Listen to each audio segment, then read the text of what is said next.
दंडवतोहु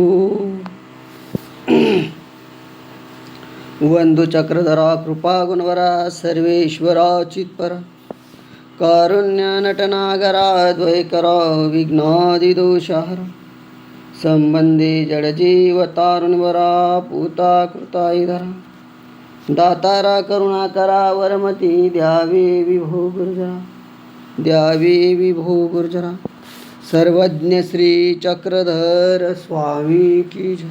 दंडवतो महानुभावपंथी ज्ञान यामध्ये आपण महानुभाव पंथाबद्दल माहिती ऐकत आहोत.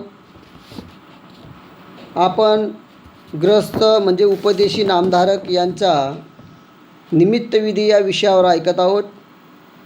निमित्त विधीमध्ये पहिला विधी आपण ऐकला स्थान भेटी व स्थानवंदन, स्थानवंदनाचे महत्त्व. आता आपण दुसरा विधी आहे भिक्षुकांची भेट. भिक्षुकांच्या ठिकाणी भेट घेतल्यानंतर काय काय काळजी घ्यायला पाहिजे त्या लक्षात घ्यायच्या बाबी हे सर्व आपण ऐकलं. आज आपण ऐकणार आहोत की जे भिक्षुक महात्म्य अधिकरण आहेत यांच्या ठिकाणी आपल्याकडं आल्यानंतर घरी आल्यानंतर त्यांच्या ठिकाणी जे भोजन द्यायचे आपल्याला त्या भोजनाच्या क्रियाचा विधी कसा करावा ही आपण ऐकणार आहोत. कारण भिक्षुकाचे दर्शन दुर्लभ, देव दुर्लभ की देवाचे साधनवंत दुर्लभ आहे. परंतु परमेश्वराचा जो साधनवंत आहे भिक्षुक तो आपल्याला जर मिळाला तर आपल्याला आपल्या घरी आल्यानंतर ती क्रिया करायला पाहिजे. ती कोणती? भोजन क्रिया. कारण अन्नदान ही श्रेष्ठ क्रिया आहे. अन्नदान ते उत्तम आहे सर्वामध्ये. त्यातल्या त्यात जर एखादा सत्पात्री जर आपल्याला भेटला साधू संत तर त्याला भोजन अतिउत्तम आहे. तो जो योग आणणार आहे तो योग लवकर मिळत नाही अधिकरणांचा. आणि विधीपूर्वक अन्नदान केले तरच तुम्हाला सर्व परमेश्वराची क्रिया नक्की घडणार आहे. त्याकरिता काय करावं लागेल? ती ग्रस्त आश्रमात अशी संधी सोडू नका. जर तुम्हाला एखादा ज्ञानी अधिकरण जर भेटला तर त्यांच्या ठिकाणी अन्नदानाची क्रिया तुम्ही सोडू नका. तो क्रिया तुम्ही करून घ्या. तुमचा अधिकार नक्कीच वाढेल. त्यामध्ये अन्नदान हे केलंच गेलं पाहिजे.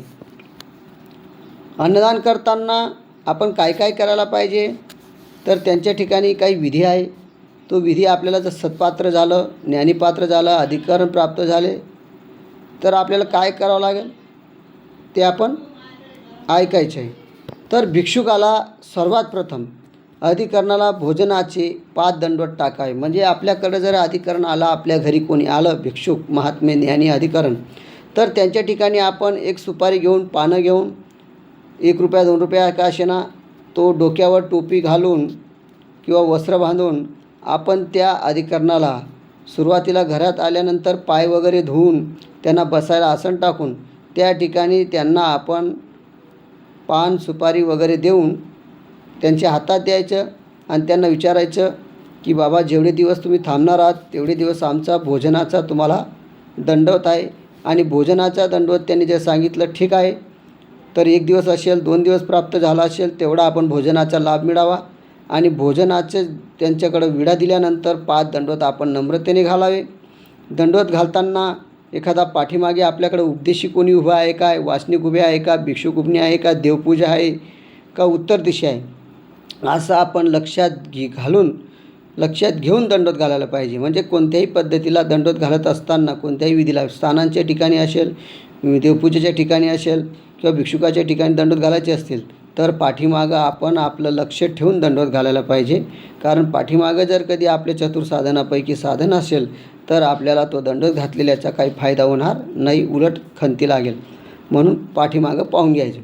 त्यानंतर काय करायचं? त्यांच्या पथ्य पाणी विचारायचं. आपल्याला भोजनाचा दंडवत घालायचा आहे ना त्यावेळेस त्या अधिकरणांना सत्पात्राला आपण विचारायचे की तुम्हाला काही पथ्य आहे का, काही तुम्हाला हे आवडत नाही ते आवडत नाही किंवा एखादं काही औषध वगैरे पाणी चालू असेल म्हणून पथ्य त्यांचं असेल तर त्या आवडीनिवडीनुसार त्यांना स्वयंपाक आपण करायला पाहिजे.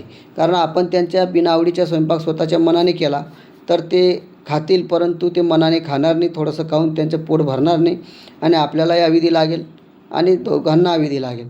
म्हणून तुम्हाला तशी विधी घडणार नाही. म्हणून आपण जर विचारपूस करून जर आपण केलं तर ते थोडं 2 घास जास्त खातील आणि पोटभर खाऊन आपल्यालासुद्धा गोमटं मिळणार.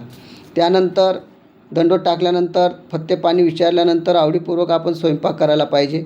स्वयंपाक करत असताना कटकट वगैरे किंवा काही भांडणी वगैरे करू नये, एकमेकावर येऊ नये. स्वयंपाक झाल्यानंतर सात्विकप्रमाणे स्वयंपाक करावा. स्वयंपाक करताना स्मरण करावं, आठवण करावी. प्रसन्नता ईश्वराची असू द्यावी. आपल्याही मनामध्ये अंतःकरणामध्ये स्वच्छता पाहिजे. आणि स्वयंपाकानंतर त्यांच्या करवी उपार दाखवावा. जर आपण आता स्वयंपाक केला आणि आपल्याला भिक्षुकाला दंडोत टाकलेला आहे, अधिकरणाला दंडोत टाकला असेल, ज्ञानीपात्राला, तर आपण देवपूजेजवळ आपला नैवेद्य घेऊन म्हणजे उपार घेऊन जावा आणि त्या ठिकाणी त्या बाबा लोकांनाही आपण विनंती करावी की आमचा उपाराचं तुम्ही दाखवा आणि देवाला विनंती करा, उपारात स्वीकार करा म्हणून. तर अशा प्रकारे आपण उपार दाखवायला पाहिजे.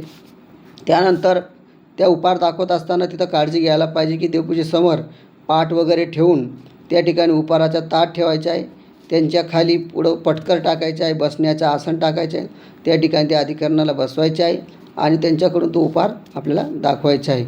तर आपण पाट मांडून आसनस्थ त्यांना करायला हे पाहिजे आणि पाटावर सुद्धा आपण ताट ठेवायला पाहिजे. तर ताटाभोवती शक्य असलं तर आपण रांगोळी वगैरे जर घातली आपल्या पद्धतीने जेवढं शोभिवंत वाटेल, देवपूजेला स्नान वगैरे करून देवपूजेची सजावट आणि त्यानंतर उपाराची जी जागा आहे त्या ठिकाणी जर आपण रांगोळी काढली आणि त्याच्याजवळ जर आपण त्या अधिकरणाला बसवलं तर ती घराची प्रसन्नता, देवपूजेची प्रसन्नता आणि जागेची प्रसन्नता वाढेल. अधिकरणाला मन प्रसन्न होईल आणि त्या ठिकाणी शक्यतो आपण काय करायला पाहिजे, रांगोळी काढायला पाहिजे. त्यानंतर उपार दाखवल्यानंतर छोटीशी देवपूजा, पारायण वगैरे, आरती वगैरे झाली, सर्व झालं आणि आरती करण्याच्या वेळेस त्यांनी उपाराची आरती म्हणायची. त्या ठिकाणी उपार दाखवल्यानंतर मग दंडोत टाकायचे देवपूजेला समोर आणि सर्वांनी एकमेकाला दंडोत करायचं आणि मग जेवणाला बसवायचं. तर अधिकरणाला आधी बसवत असताना त्या ठिकाणी आसन टाका, त्या ठिकाणी पाट द्या आणि त्यानंतर सुरुवातीला गंध लावा आणि गंध लावताना आपण श्लोक म्हणायला पाहिजे. तर असे अधिकरण, असे परमेश्वराचे साधन आपल्याला प्राप्त होत नाही म्हणून दुःख करायला पाहिजे. तो गंध लावायचा, नंतर अक्षता लावायच्या, नंतर पुष्प असेल आपल्याकडं, पुष्प असतील पुष्प द्या, नाही ते माळा असेल फुलांची माळा ती द्या, नंतर छोटासा विडा वगैरे द्या. त्यानंतर पूजा करा.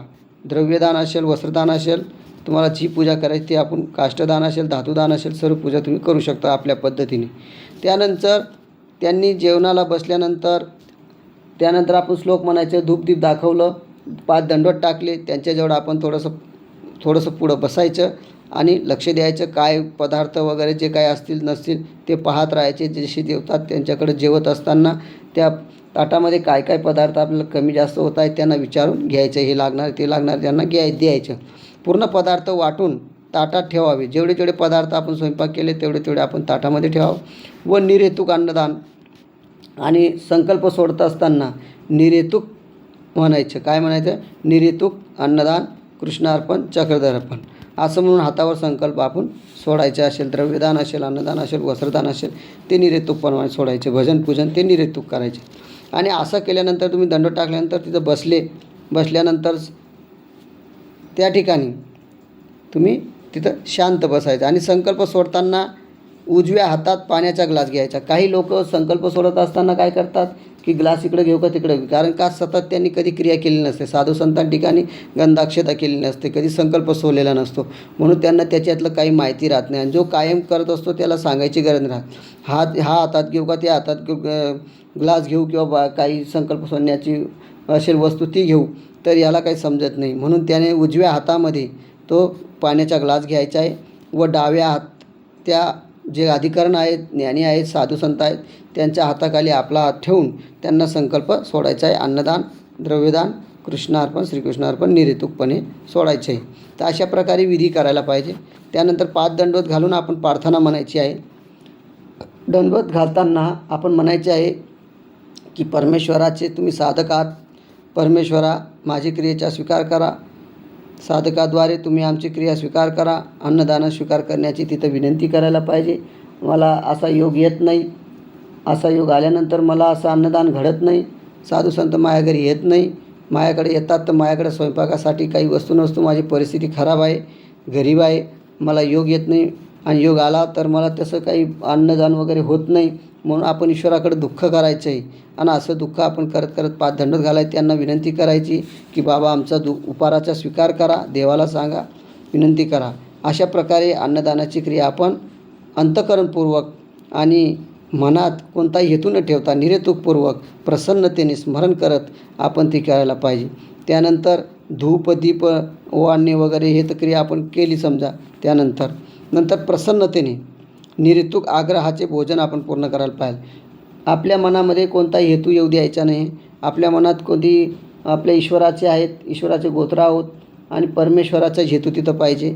अहंकार वगैरे, दंभ, मत्सर, द्वेष भावना, गर्व या भावनेने तिथं अन्नदान आपण करायचं नाही. त्यानंतर प्रसन्नतेने निरेतुक आग्रहाचे भोजन आपण पूर्ण करायला पाहिजे.